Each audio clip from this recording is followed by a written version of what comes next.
5 August রাত থেকে বলা হয়েছে ছাত্রদল বিএনপি নাকি 0% কন্ট্রিবিউশন রেখেছে। যতগুলো সোশ্যাল মিডিয়ার গ্রুপ রয়েছে সবগুলো সোশ্যাল মিডিয়া গ্রুপ তারা ওই 5 আগস্ট 2024 পর থেকেই দখল করেছে। এই মহান জাতীয় সংসদ নির্বাচন 2026 উপলক্ষে আপনারা দেখেছেন যে জামাত ইসলামের যে ওয়েবসাইট রয়েছে সেই ওয়েবসাইটে এবং তাদের সোশ্যাল মিডিয়ার পেজ রয়েছে রাত 9টা 10টা পর্যন্ত 11টা পর্যন্ত দেখানো হয়েছে সেখানে জামাত ইসলাম সরকার গঠন করেছে। তারা প্রায় ঘোষণা দেওয়ার ফলাফল ঘোষণার আগে এই জামাতের আমির সহ সকল শীর্ষ নেতৃবৃন্দ তাদের পেজ গুলো প্রচার করেছে, আসনে জয়লাভ করেছে। ধরনের মিথ্যাচার নোংরামি করেও তারা ক্ষান্ত হয়নি।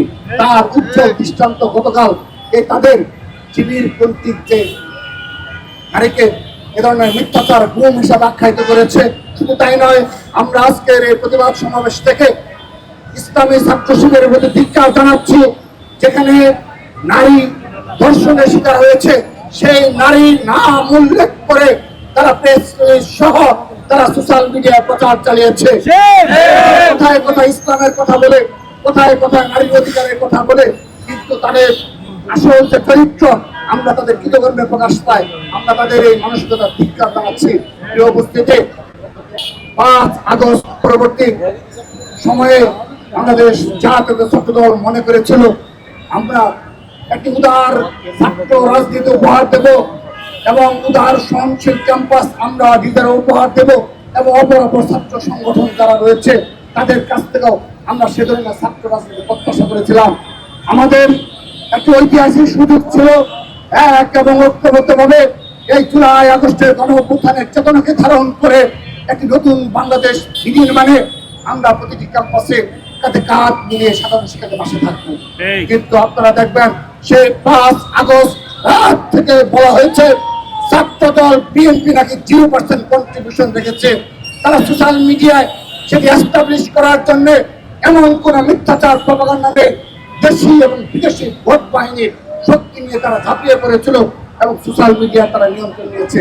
শুধু তাই নয়, আপনি বুয়েট বলেন, ঢাকা বিশ্ববিদ্যালয় বলেন, সকল শিক্ষা প্রতিষ্ঠানের যতগুলো সোশ্যাল মিডিয়ার গ্রুপ রয়েছে সবগুলো সোশ্যাল মিডিয়া গ্রুপ তারা ওই 5 আগস্ট 2024 পর থেকেই দখল করেছে। আমরা চেয়েছিলাম দখলদারিত্ব আর চলবে না। দখলদারিত্বে যে কায়েমের রাজনীতি ছিল তার অবসান ঘটেছে। স্পষ্টভাবে আমরা দেখেছি 5 আগস্টে সেই রাত থেকে ঢাকা বিশ্ববিদ্যালয় সহ সকল শিক্ষা প্রতিষ্ঠানের হলগুলো দখলের মাধ্যমে, সোশ্যাল মিডিয়া দখলের মাধ্যমে সেই ছাত্রলীগের কালচারে ছাত্র শিবির ফিরে গিয়েছে। আমরা যে সহনশীল রাজনীতি প্রত্যাশা করেছিলাম, যে প্রত্যাশায় ছাত্র সমাজ এই জুলাই আগস্ট গণঅভ্যুত্থান সফল করেছিল, শিবিরের সেই বিন্দু পরিমাণ সেই স্পিরিটকে তারা ধারণ করে নেই। তারা সেই দখলের দারিদ্রের মাধ্যমেই ক্যাম্পাসগুলোর যে সহনশীল পরিবেশ সেগুলো নষ্ট করেছে।